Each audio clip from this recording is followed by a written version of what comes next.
Thông tin về việc xây cầu Cát Lái. Thủ tướng Chính phủ vừa giao Ủy ban Nhân dân tỉnh Đồng Nai triển khai thực hiện dự án cầu thay thế phà Cát Lái nối giữa quận 2 thành phố Hồ Chí Minh và huyện Nhơn Trạch tỉnh Đồng Nai. Quyết định này dựa trên cơ sở thống nhất giữa Ủy ban Nhân dân tỉnh Đồng Nai và Ủy ban Nhân dân thành phố Hồ Chí Minh về hình thức đầu tư và phương án triển khai thực hiện các hạng mục công trình. Dự án cầu Cát Lái có điểm đầu trên đường Nguyễn Thị Định, quận 2, thành phố Hồ Chí Minh và điểm cuối kết nối ở đường Lý Thái Tổ, khu đô thị Nhơn Trạch, huyện Nhơn Trạch, tỉnh Đồng Nai. Dự án có mức đầu tư lớn nên Ủy ban Nhân dân tỉnh Đồng Nai kiến nghị chia làm 3 phần. Cụ thể, phần đường dẫn dài 623 m, phía quận 2 chi phí khoảng 755 tỷ đồng do thành phố Hồ Chí Minh triển khai. Còn Ủy ban Nhân dân tỉnh Đồng Nai sẽ chịu trách nhiệm triển khai phần đường dẫn phía huyện Nhơn Trạch dài 263 m, chi phí khoảng 410 tỷ đồng. Đối với phần cầu chính và cầu dẫn chi phí khoảng 4.900 tỷ đồng. Ủy ban Nhân dân tỉnh Đồng Nai kiến nghị thực hiện theo hình thức BOT, xây dựng, kinh doanh, chuyển giao. Nếu phương án này không khả thi, Ủy ban Nhân dân tỉnh Đồng Nai còn đề xuất phương án xây dựng cầu Cát Lái theo hình thức BOT kết hợp BT, xây dựng, chuyển giao. Quỹ đất thanh toán cho nhà đầu tư và phần BT nằm trên địa bàn tỉnh Đồng Nai. Vào mỗi dịp lễ Tết, phà Cát Lái là một trong những điểm quá tải về giao thông. Dự án xây cầu thay thế đi vào hoạt động dễ giúp kéo giảm tình trạng ùn tắc giao thông, góp phần thúc đẩy sự phát triển của huyện Nhơn Trạch. Dự kiến thay phà Cát Lái có điểm đầu kết nối nút giao thông Mỹ Thủy, vành đai 2, điểm cuối kết nối với tỉnh lộ 25B, cách phà Cát Lái hiện tại 1 km. Dự án được quy hoạch 20 năm, tương lai thay cho phà Cát Lái đang quá tải. Dự án có tổng mức đầu tư dự kiến hơn 7.200 tỷ đồng. Thiết kế dây văng rộng hơn 37 m, có 6 làn xe ô tô, 3 làn xe thô sơ, lề đi bộ mỗi bên là 1,5 m. Có cầu Cát Lái, đường đi từ thành phố Thủ Đức, thành phố Hồ Chí Minh tới Nhơn Trạch, Đồng Nai được thông suốt, nối liền mạng lưới giao thông thành phố Hồ Chí Minh, Bà Rịa Vũng Tàu và Đồng Nai.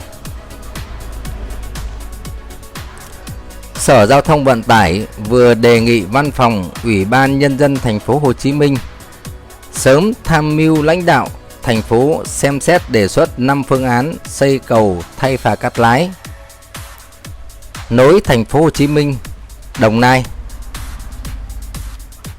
Theo Sở Giao thông Vận tải thành phố Hồ Chí Minh, với 5 phương án đề xuất thay phà Cát Lái, phương án thứ tư được Sở Giao thông thành phố Hồ Chí Minh, Sở Quy hoạch Kiến trúc thành phố Hồ Chí Minh đánh giá khả thi nhất. Cụ thể, phương án 4 có điểm đầu trên trục đường Bắc Nam, qua rạch Đĩa, cắt đường Nguyễn Lương Bằng và đi trùng với đường Hoàng Quốc Việt, cắt đường Huỳnh Tấn Phát, vượt sông Đồng Nai sang xã Phú Hữu, Phú Đông, huyện Nhơn Trạch, tỉnh Đồng Nai. Tiếp theo, rẽ phải đi trùng đường quy hoạch kết nối cao tốc Bến Lức Long Thành tại cuối dự án. Tổng chiều dài tuyến là 13,71 km, riêng chiều dài cầu là 3,5 km. Về ưu điểm của phương án này, tạo mạng lưới kết nối giao thông mới thu hút lưu lượng giao thông từ trung tâm thành phố biển Cần Giờ thông qua tuyến Metro số 4 và các tuyến trục chính thông hướng trung tâm như đường Nguyễn Hữu Thọ, đường Nguyễn Lương Bằng, sau đó qua huyện Nhân Trạch, sân bay Long Thành và hướng ngược lại, phù hợp định hướng. Theo chuyên gia Sở Quy hoạch Kiến trúc Thành phố Hồ Chí Minh, phương án 4 khả thi trong việc nghiên cứu điều chỉnh các quy hoạch liên quan trên địa bàn. Đồng thời một phần đường dẫn phía Thành phố Hồ Chí Minh đi qua khu đất trống nên thuận lợi trong việc công tác giải phóng mặt bằng.